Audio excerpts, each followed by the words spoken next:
Now we want to quickly go to our second commission paper, presentation of the second commission paper. And the one to present that to us this afternoon is Dr. Bayo Afolaranmi. Dr. Bayo Afolaranmi is a lecturer from Leeds City University, Ibadan. And he is going to speak to prospects and challenges of the nexus between theological education and artificial intelligence. Dr. Bayo Afolaranmi, you are welcome, sir.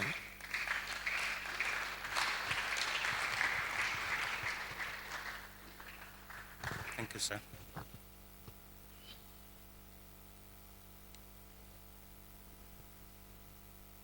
I am tempted to put on my cap as a Yoruba boy, but I remember that this is chapel or somehow, therefore I will not put it on.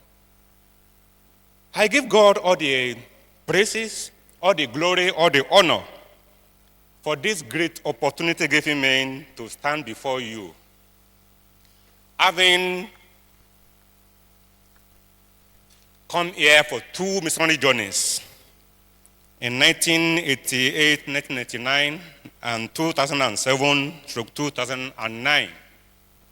And every year, we normally come here for ministers' conference. But today, I'm not here as a student, I'm not here as a participant, I'm here as a speaker. It is a great honor. And I return all the glory to God for that honor given me.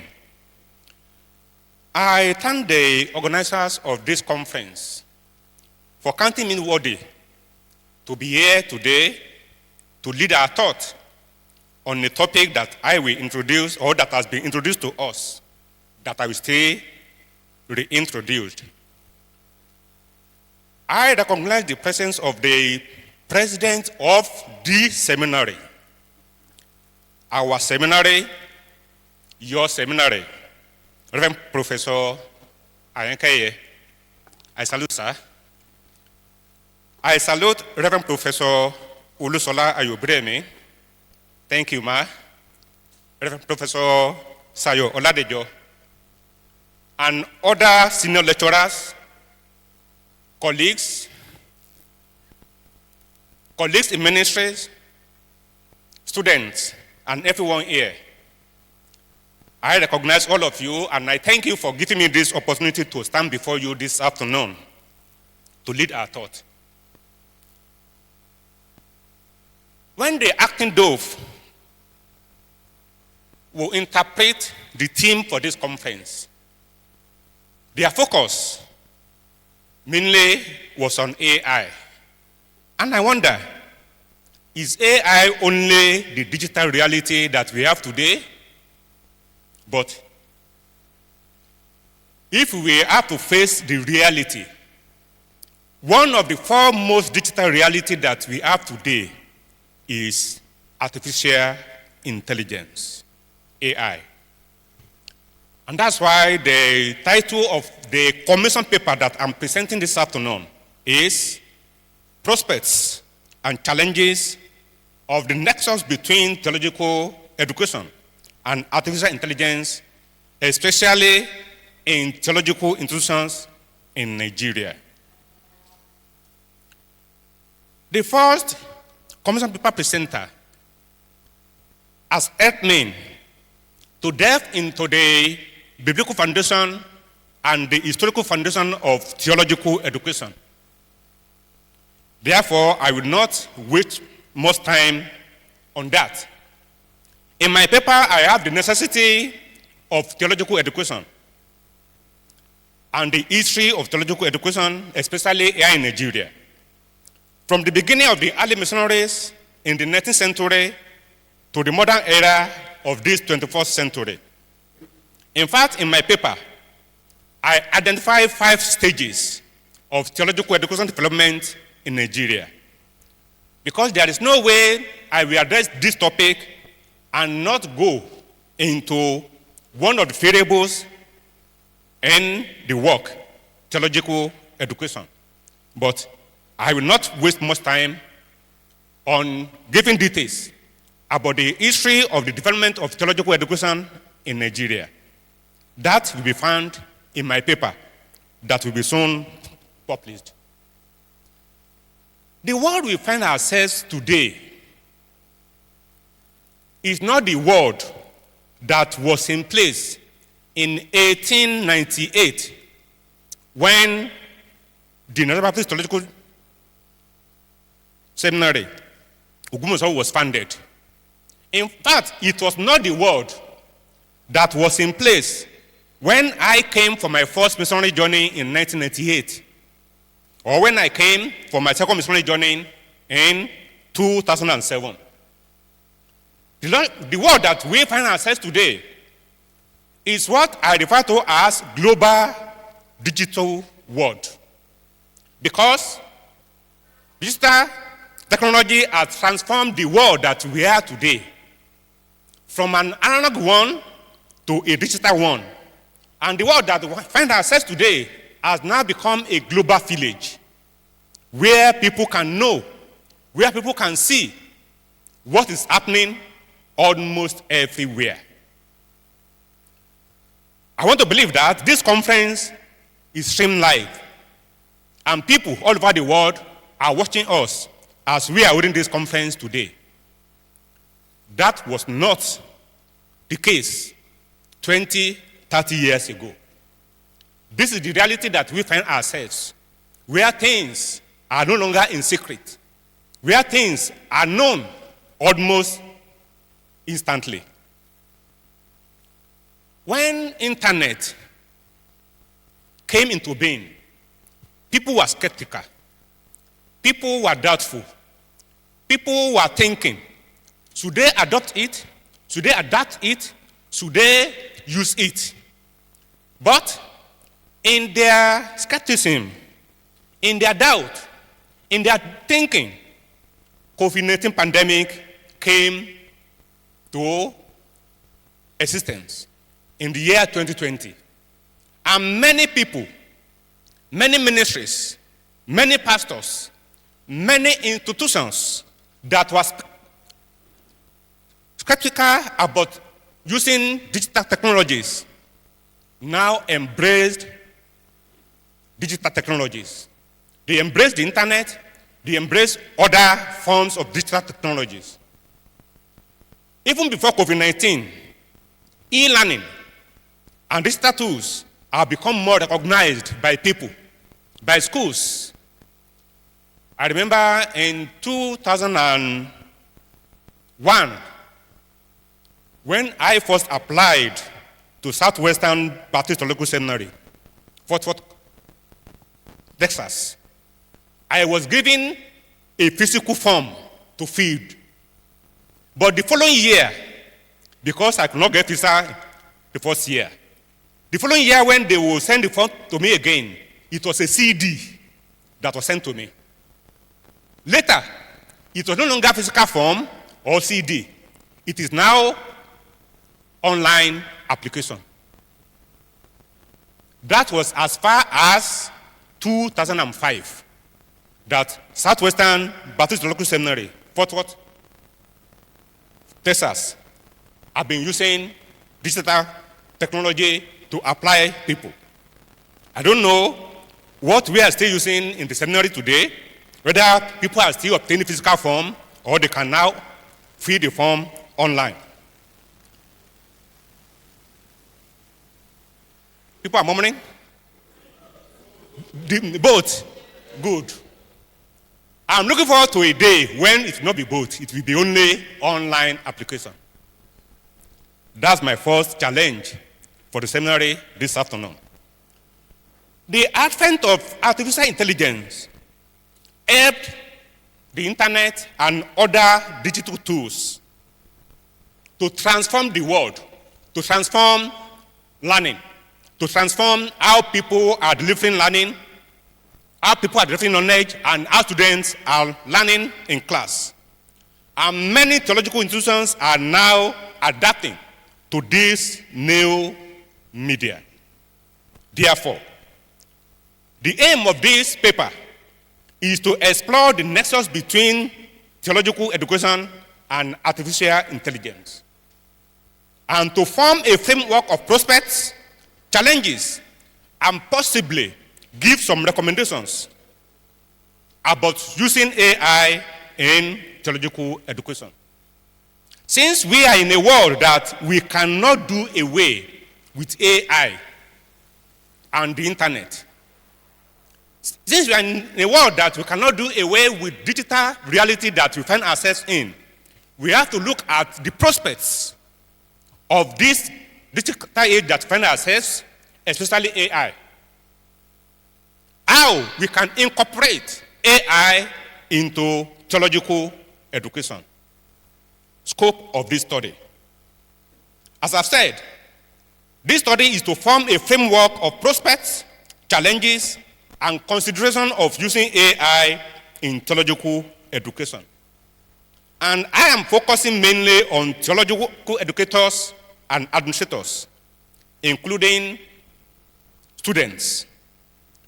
I'm narrowing down my examples and the application of this study to only theological institutions in Nigeria, because medical technology is very broad. I will try as much as possible to focus only on artificial intelligence. Though there is no way we talk about artificial intelligence that does not talk about other technology tools like internet, social media, and the like. The time frame for this study is between 2020 and 2025. I will not look back to previous years, but I will look between 2020 and 2025. The theoretical framework for this work is hung on the Technological Acceptance Model, TAM, developed by Fred Davis in the late 1980s. This model or theory explains how users come to the acceptance and usage of new technology. It is an inclusive tool envisioned to explore the factors that influence technology acceptance and usage in learning environment, now in theological environment. Prospects of AI in theological education. In the course of preparing this paper, I got to know that some seminaries, some Bible colleges here in Nigeria, I told you that I want to limit myself to only Nigeria in what I am saying today. And I could find out that Ekwa Theological Seminary, Jos, the Catholic Institute of West Africa, Port Harcourt, Emmanuel College of Theology, Ibadan, Archbishop Fining College of Theology, Akure, and the Apostolic Church Theological Seminary, Amumara, have been using AI in their education. I could not find whether MBTS has started, whether we are or not. If we have not, this is a challenge for us to start deliberately, to start consciously. If I could find out online that those institutions that I mentioned have been using the AI and the like, people should be able to find out that the Nigerian Theological Seminary, Ogbomoso also, has started using AI deliberately, consciously, in our education, in our learning. What are some of the prospects of AI in theological education? The first commission paper presenter mentioned some of these things, and I will also reiterate part of what she has said. I have 4 prospects in my own paper here. The first prospect is enhanced accessibility.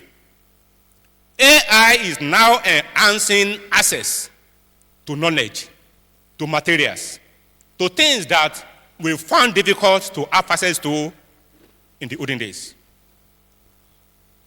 Gone are the days when I would need to come physically to the Nigerian Theological Seminary, Ogbomoso, to learn theologically. I can stay anywhere in the world and start learning if the facility is there. And I know that the seminary has started something like that. And I will encourage us to go on and to develop what we have started in enhancing accessibility to theological education. The first commission paper presenter talked about theological education by extension, that she regarded as the grandfather of distance learning. That was what we used to know in the 80s, in the 90s. But AI is now altering traditional theological education by shifting it to an interactive, personalized, and impressive experience. As I've said, I do not need to be physically present in the seminary before I have access to theological education. Anywhere I find myself, I can have access to theological education. Many apps have been developed. I was discussing with a presenter this morning about people that develop apps and we end users that are using the apps. As fast as I am in digital technology, I am not a developer of any app. I am end user, and I use it to the best of my understanding. Some of the apps that have been developed are: one, Bible X, launched in 2024. It now uses AI to teach Hebrew and Greek via gamified, voice-activated modules. I do not need to come to physical class to learn Greek or to learn Hebrew. With Bible X, I can learn Greek easily. But how efficient it is, I do not know. Also, we have Logos Bible software that I know that many of us have been using, which is now making use of AI to simplify more efficient scriptural study and theological exegesis. With Logos Bible software, I can do more exegesis with little or no stress. Also, there is what is called Transic AI. That one is considered as the most powerful Bible app Greek translation tools. If you want to translate Greek, just get hold of Transic AI, and it will help you greatly. For years, I've been using YouFashion that provide access to Bible resources. There is also what is called Admirato. It is a learning space online where people can learn as much as possible. Another app is FaithLearn AI that provides free access to lectures from scholars throughout the world. On January 2, 2005, Deeper Life Christian Ministry launched AskKumuye.ai. Deeper Life. If Deeper Life of all churches, I say it boldly, if Deeper Life that consider television box Akotiesu in those days now have an app on AI, what are we doing, Baptists? Baba Yokaye. I'm expecting AskAyokaye.ai. These are the prospects of AI that we have, that we cannot shy away from. It is reality, something that is coming to our face, that we are seeing. We cannot shy away from it. We cannot say we don't know what is happening. Number two, prospect, personalized learning. Digital technologies have been seen as tools that enhance personalized learning in theological education. I do not need to be in the class, probably MDiv class, BTH class, MTH class, in a 4-wall class to learn hermeneutics, to learn homiletics, to learn Greek, to learn Hebrew, to learn church history, and the like. I can be in the comfort of my home, in the comfort of my office, to learn all these things. My lecturer can be in the class teaching, and with an interactive board using AI, I can be where I am enjoying the class, even more than those people that are there physically. The question is, do we have that in place as a seminary, where my lecturers can be teaching the class, and I will have my own personalized way of learning in my own way? AI's adaptive system are tailoring education to individual needs. It is not collective needs now. It is individual need. My own need. AI is now adapting systems to meet my need as a person.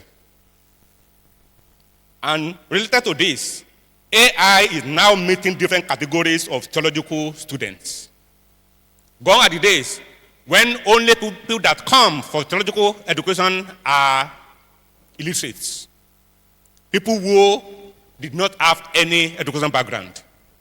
We know that graduates are coming for theological training, and that's why we invented what we now know as Master of Divinity, to be catering for people that have had at least first degree. But do you know that even professors are now coming to have theological education? How will I meet the need of a professor that has come to learn? How will I not combine him with somebody that is just coming with SSC? AI is giving that opportunity to meet different people, to meet different categories of people. We in education know that we are not the same. In fact, it is said in psychology that there is no identical twins that are the same. We are unique. I am Bayo Afolaranmi. There is no second one of me. And that's why I do not copy anyone. How will you now teach me in my own way that will meet my need? How will you not think that you are teaching me that I am learning in a class where we have 100 people, where we have 50 people? With AI, we can now identify a person, and the person can learn at his own pace. There is an app called Dreambox for theology, adapted from K-12 models, that is analyzing student responses. And AI personalized courses have boosted retention significantly among non-traditional students. Let me move on to the third prospect: efficient administration. Many lecturers are burdened with administrative bureaucracy. We have many lecturers that are at the same time the president of the seminary, deputy president, the registrar, and the like. They are combining administrative purposes with their teaching purposes, and it has become a burden for many lecturers. But with the advent of internet and AI, many of those administrative burdens are being shifted. I don't need to mark by hand 1,000 scripts. AI can help me to do that. As far back as 2016, I've known of an app called Turn It In. The student will submit his assignment on that app. The lecturer will go to the app and mark the assignment on the app. No physical paper. And it is very easy. Tools like Grayscope AI that grade hermeneutics essays. People, especially teachers, can now regain hours for fostering critical thinking and building meaningful relationships with students instead of spending hours on administrative purposes. One of the things I hate as a lecturer is marking. I can teach from morning to evening, but to mark, it is like punishment for me. But with the advent of AI, I will say that I can now go and sleep. Number 4 prospect, research assistance. Automating the analysis of massive, complex, and sometimes previously unread text corpora. Gone are the days that I will spend hours in the library looking for materials. With a click, I will get thousands of materials. My problem now will be to sort them out. Which one will I use? Tools like lc.org and Perplexity AI now summarizes bibliographies. It will now simplify all those things, all those materials that I've compiled online, and let me know which one is good for me. Semantic search uncovers intertextual links overlooked by humans, and so on and so forth. Quickly, let me move on to challenges of AI in theological education. As good as AI is, with all the prospects that I've highlighted, there are many challenges that AI is posing for theological education. Challenge number 1, ethical concerns. Both in the breakout session that I attended this morning and here in the keynote speaker address, in the first commission paper presenter's address, something is recurring: spiritual formation. How will we form students? How will we maintain spiritual formation in the age of AI? How will we maintain it? How will we know whether a student is growing spiritually or not? How will we disciple a student? I know the rigor I went through when I was a student here in the 90s. I know the rigor I went through when I was a student here in the late 2000s. I'm talking about spiritual rigor. How will we maintain that rigor? Through AI. That is a challenge. Challenge of decision making. Challenge of data privacy. Challenge of bias. Challenge of authorship and intellectual property. The confusion is baffling. Well, let me say negatively. With some of us that are sending it daily online, they are claiming that we are tampering with intellectual property and the like. But the reality on ground is that if we do not send it, people will send it. People will have access to it. In fact, people are the ones that are sending all these materials to me. If I have access to them, why can't I also broadcast them? Authorship and intellectual property is a challenge. We just need to control. We just need to see how we regulate all these things, not just condemning all these things. Another challenge that is under ethical consideration is AI-generated sermons and other religious content. People can now go to AI and download full sermon, from introduction to body to application and the like. In fact, we now have AI pastors. They don't need to pray. They don't need to read the Bible. They don't need to interpret the Bible. They don't need to do their own exegesis. They don't need to apply the Bible to themselves. They just go to AI, download a sermon, and come to the pulpit and preach. That's one ethical challenge that we have. Number 2, loss of human interaction. As good as AI is, how will I interact with my students?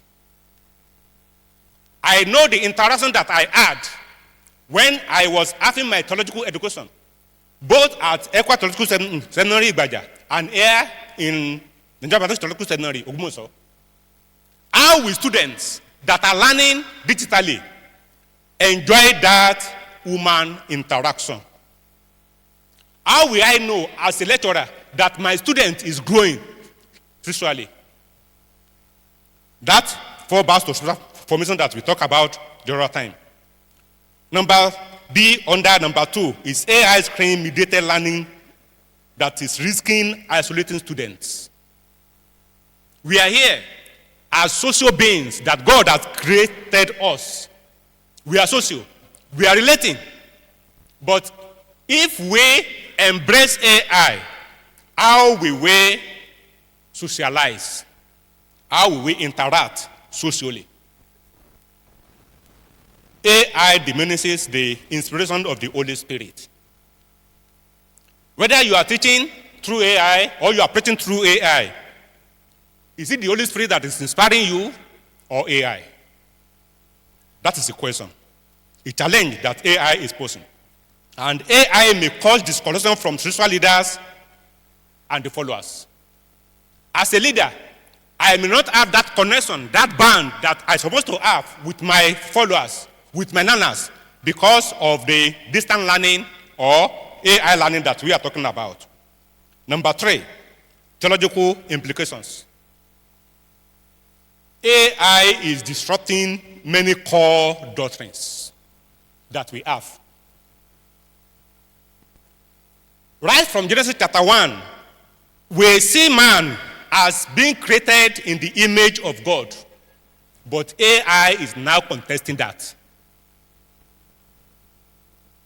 Many core doctrines that we have, many core theologies that we hold dear are now being questioned by AI materials that we are seeing every day. And therefore, AI is tending to shift away from traditional and interpretative and community-driven religious authority that we have. I can quote Professor Obaje. I can quote Professor Melanie Lola. I can quote Professor Ayonkeye. I can quote Professor Olusola Ayobremi, because they are my teachers. But if I depend on AI, how will I have access to all those brains?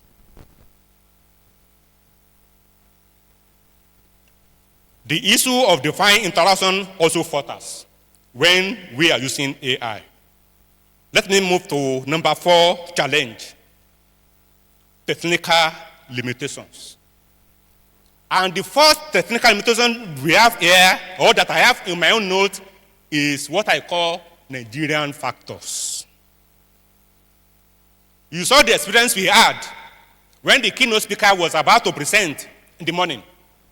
The issue we had before we could be connected with him. There are many Nigerian factors that are militating against the use of internet, against the use of AI, and against the use of digital technology. It is likely we are not on NEPA. That's why we've not seen power failure. How many of us have that luxury of power supply? We've talked about data and the like. AI cannot undo human humor. I can create humor.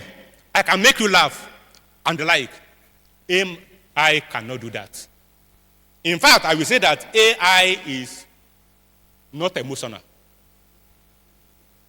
It doesn't know whether you are happy or you are sad. Your AI teacher that is teaching you online will not know what you are passing through. But a physical teacher will know that something is happening by mere seeing you.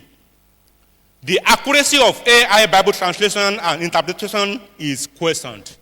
If we say that we have AI app that can interpret Greek, that can interpret Hebrew, that can do all those things, what is the accuracy? How accurate are they? Who will determine that for a student that is using AI to do this? AI can hallucinate a lot. And I will say here that AI can tell lies. Tokpo. Test AI. What AI gives you now, ask him again. The following minute, it will give you another thing. One thing about AI is that if he does not get what you are asking him or what you are asking it, it will give you something.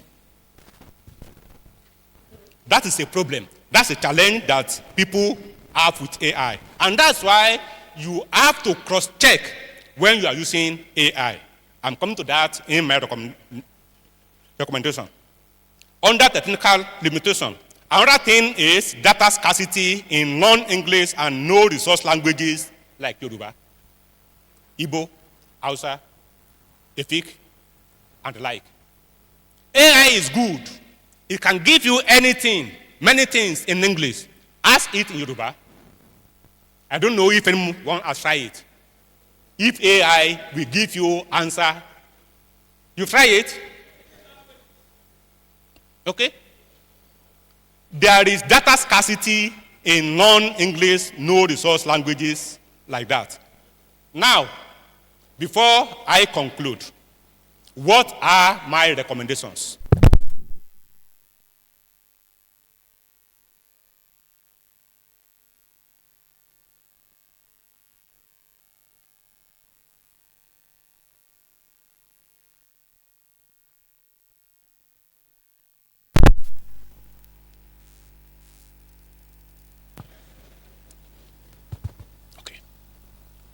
Number one thing is online presence.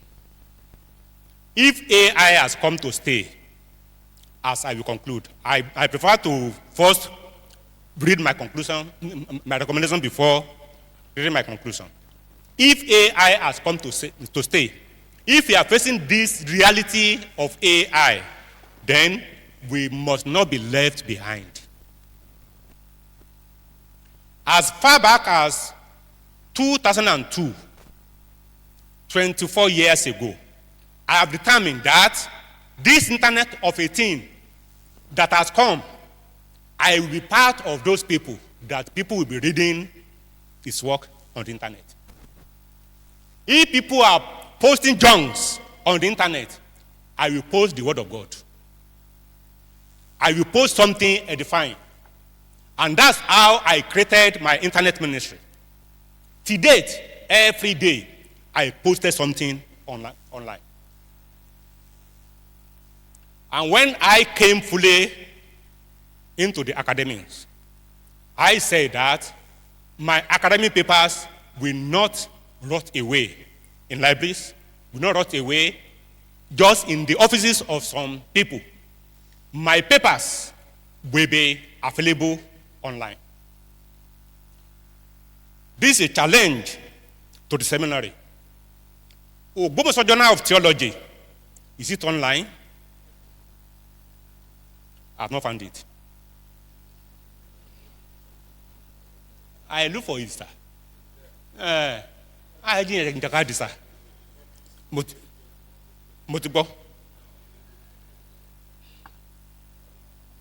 I want us to be deliberately be online. As a person, as a student, as a lecturer, be deliberate. Be online. Post something online a day. And if you will post anything online, let it be edifying. Let it be uplifting. These are part of what AI will gather if anyone anywhere asks for anything. But if your works are not online, how will AI get it? How will AI not just give you dunks when the real things are not online? Recommendation number 2, explore AI. This is a digital reality that we find ourselves. Explore it. Find out more about it. And that's why I like this conference that we are having this year. And I want to say that do not let all the discussion that we are having in this conference end here. Please explore more about how we can integrate AI into theological education. Number 3 is deliberately integrate AI into theological education. How can you use AI in this 21st century, in this AI age that we find ourselves? And when you are doing this integration, please do it with human faculty. Do it with brain. Let your brain, let your thinking, human reasoning, help you in applying all these things. Do not just apply it anyhow. Involve AI literate staff. Gone are the days when we have illiterate people. I'm not talking about people that did not go to school, but people that do not know how to use digital tools. In the world that finds ourselves today, it is expected of you to know how to manipulate at least Android phone. How to use WhatsApp, how to use Facebook, how to use all those things. Do not only rely on Facebook. Go to academia.edu. Go to researchgate.net. Go to Google Scholar. Go to Zenodo and the like. That is where we academics meet. All those platforms that I just mentioned are called academic social network platforms. Are you there? There should be policies about AI usage. The seminars to come up. Somebody, I think it was Dr. Areo that said it, that the seminaries to come up with policies on how to use AI. If we have online churches, if we have virtual churches and the like, how should we behave online? Therefore, let God be the guidance. Let God be the leader that is leading you in using AI. In conclusion, AI has come to stay, and it must be integrated into theological education. The key is balancing innovation with theological integrity, ensuring AI enhances rather than hinders theological education. Therefore, if you forget anything from what I've said, do not forget these three things. Number one, innovate AI prayerfully. I say it again. Innovate, explore AI prayerfully. Number two, integrate AI humbly. Humble yourself. Many of us, we are not Gen Z. We are not born into this digital age. Humble yourself. Be ready to learn. If possible, ask your children, what are you doing now? Integrate AI humbly. The first thing I said before the microphone is on is innovate AI prayerfully. The second thing is integrate AI humbly. And the third thing, which is the last thing I will say, is reflect about AI ceaselessly. Continue to reflect on it until Jesus comes. Thank you.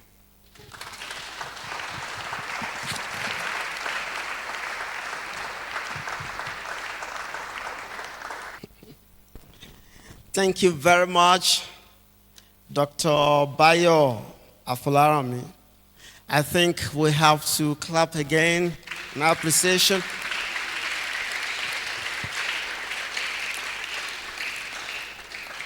And from the recommendation and admonition to us from the paper, three things: innovate AI prayerfully, integrate AI humbly, reflect about AI ceaselessly.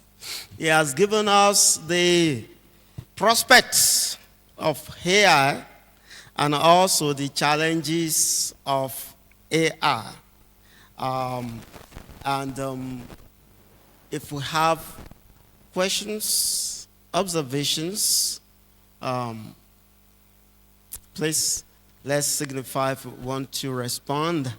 All right, I will start with mommy here. Mommy number one, number 2, 3, 4, okay, 5, 6, 7, 8, 9. How many shall we take, sir? My guy said we have 5 minutes. Okay. All right, let's see how that will happen. Please quickly come forward. Let's see, because we don't want you to go with your biases. Come come and make it snappy so that it will respond to them quickly. Mama first. Please come forward.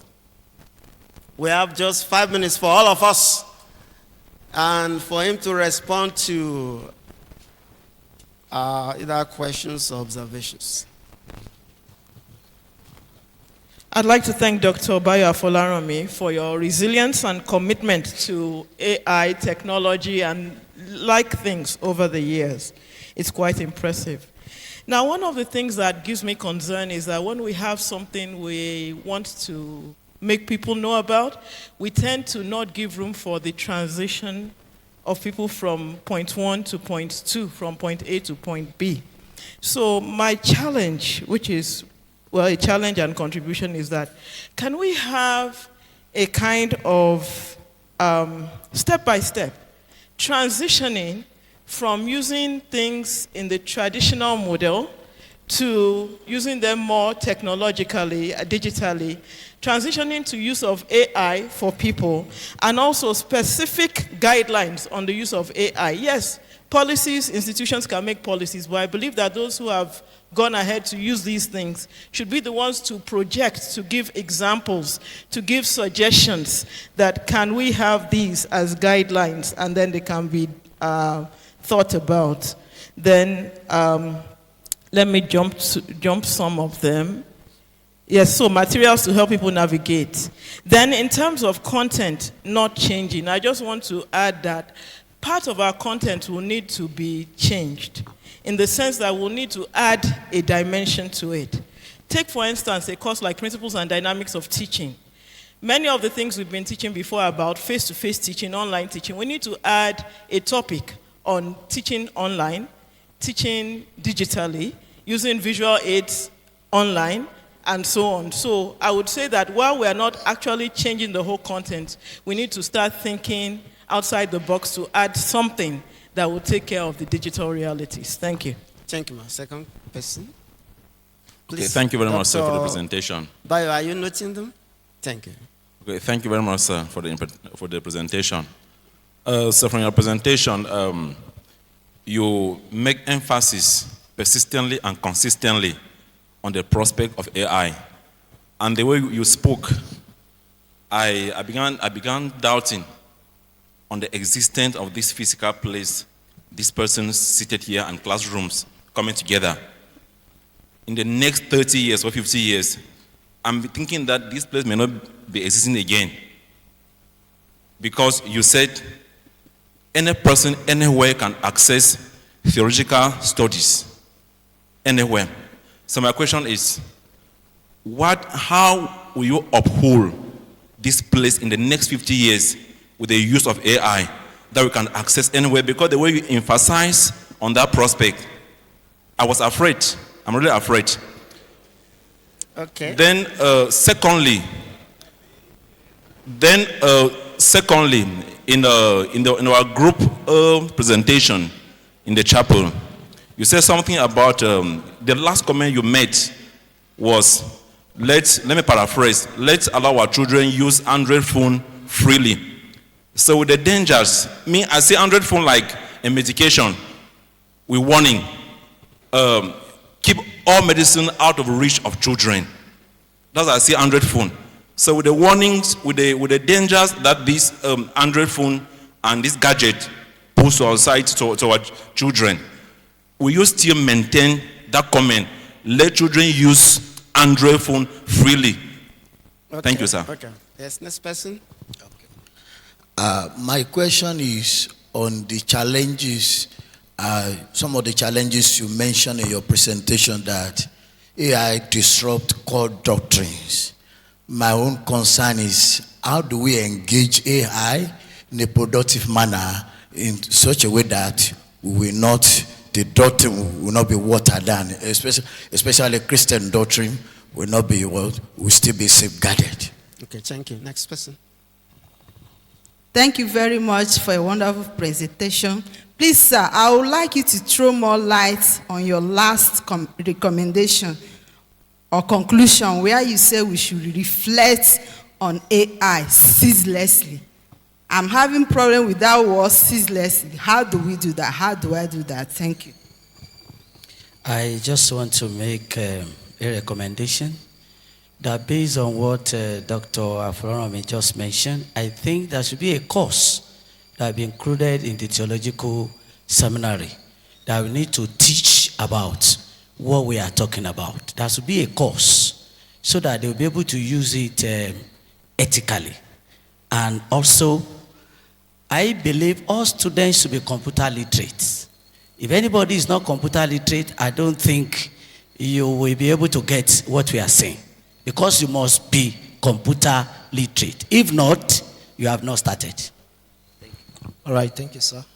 My question is a bit on his first comment, that how can the school help students to know how to use AI?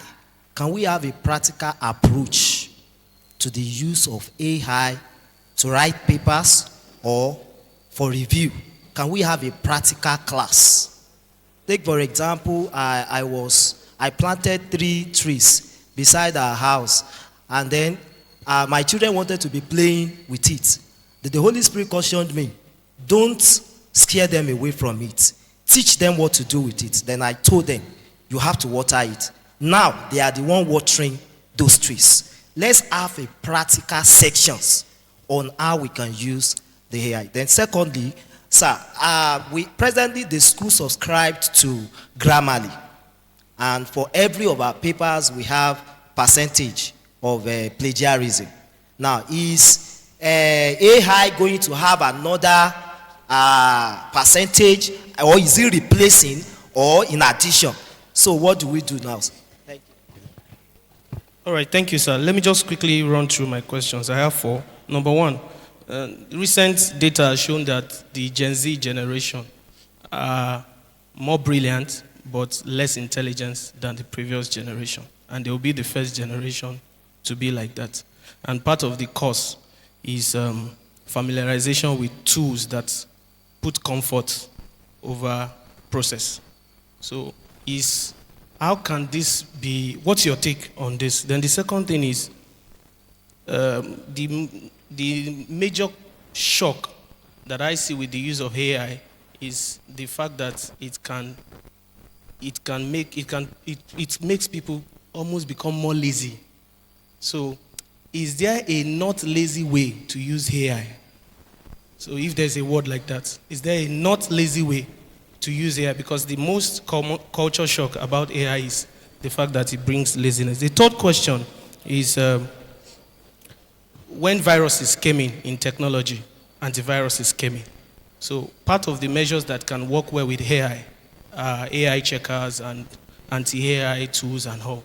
What is the advancement in this aspect so that the growth and the development can be balanced? And the AI checkers and all that we have, the tools, are they really effective, or they are just things that you have put in place? Thank you. My concern is that I think our efforts now is reactive to AI.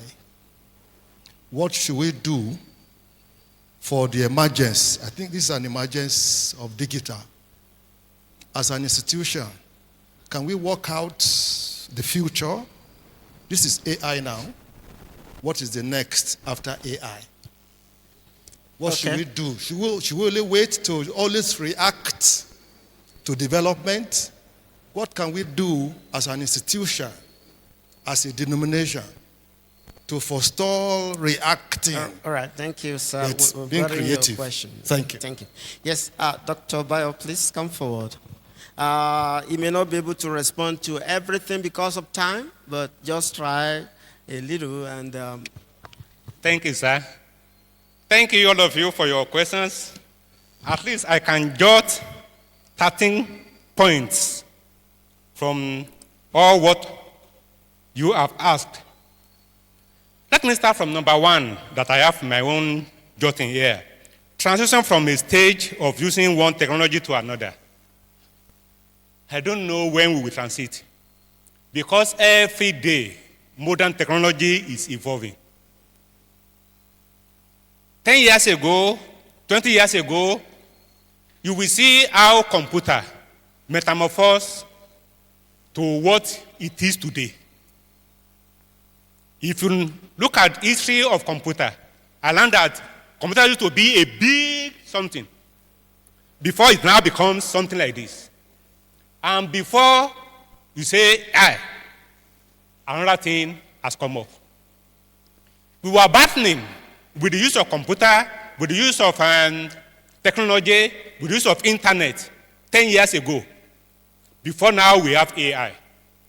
Before we transit from AI, just as the last person said, let us now be thinking proactively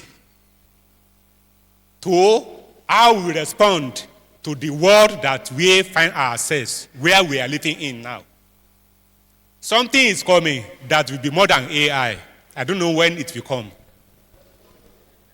Don't call me a prophet. What I know is AI is just a child play to what will come probably tomorrow.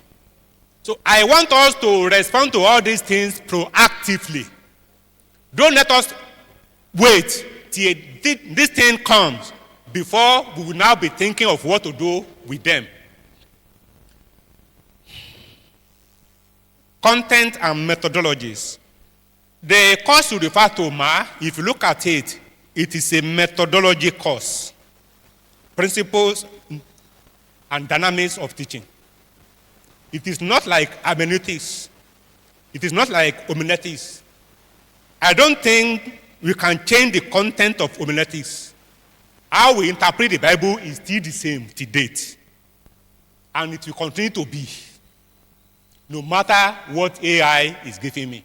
But how to teach interpreting the Bible may change.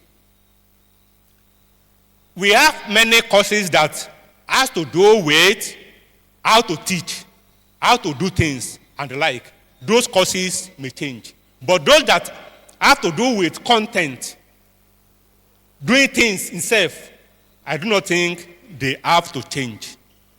Somebody is afraid of physical structure, like we have it here. If the Nigerian Baptist Theological Seminary, Ogbomoso, is standing after 130-something years, in spite of all these innovations that we are having, I believe that it will continue to stand. People will still continue to come here to learn physically. Just as I highlighted in my presentation, AI has advantages. AI has disadvantages. It is those disadvantages of AI that will make people to come physically to learn. Children using technological tools and dangers of it. I said it in the breakout session that I attended earlier this morning that we should not deprive these students, these children, from using technology. We should rather regulate it. Whether we like it or not, technology has come to stay. If you do not allow your children to use it at home, or if you are depriving them from using it in the school, you are just depriving them from learning. And I want to say that they will still learn, they will still use it, whether you like it or not. Dr. Adeyanjo was sharing his own experience, how he curtailed his own child not to use his phone, and now the child is still using the phone in his absence. He said it there. And I know that many of us also will face that challenge. But I will say, instead of depriving them, instead of stopping them from using it, rather regulate how to use it. If you don't know how to use it, they know better. In fact, ask them, how can I use this thing productively? They will teach you. AI and core doctrines. AI has come to stay. And AI will continue to hallucinate, as I said in my presentation. AI will continue to give you junks. AI will continue to challenge some core doctrines that we have. But if I deliberately feed AI with right doctrines, AI will have no option than to take my right doctrine. But if I do not feed AI with right doctrines, AI will feed me with any doctrine. Exploring AI ceaselessly until we die, until Jesus comes. All these new technologies that are evolving every day, please do not let us stop exploring them. In fact, we cannot stop exploring them until another one comes. So I will still say, explore these new technologies ceaselessly until the end of age. How to help students use AI. I said it in my presentation that we should have policies. And if possible, as Dr. Alade recommended, there should be courses that will teach students how to use AI. Courses that will teach students how to use these modern technologies. If you do not teach them, do not blame them for what they do not know. Grammarly and the like. Grammarly is one of the AI apps that we have today. We have turned it in, and we have other plagiarism check apps and AI check apps that are there. Grammarly is just one of them. The school should also make a policy that if your work is this percent AI, this percent Grammarly, this percent Turnitin and the like. In my own school, this is university, if you submit your thesis and it is 20% plagiarized, you are going nowhere. It means if it is 90% plagiarized, you can go. That is the policy of the school where I am. I don't know the policy of this seminary about that. What are you saying? Oda, Motibo? Gen Z, brilliant but not intelligent. Whose fault? It is our fault. We parents. We give them many free hands. We allow them to do things on their own. Why I will still say that we should not stop them? I am saying that we should control them. We should regulate them. When we were growing up, we know how our parents brought us up. Why can't we bring up our children also the way we want them to be? AI making people lazy. It is only a lazy man that will be lazy using AI. I use AI, but I know the rigor I have to pass through before I will convert what I generated from AI to what I can use, what I can present somewhere. It is like going to the library. I've talked about reaction to AI, anti-AI use. Well, I don't know if people generated virus and they generated antivirus. Probably those who infected AI will also infect anti-AI.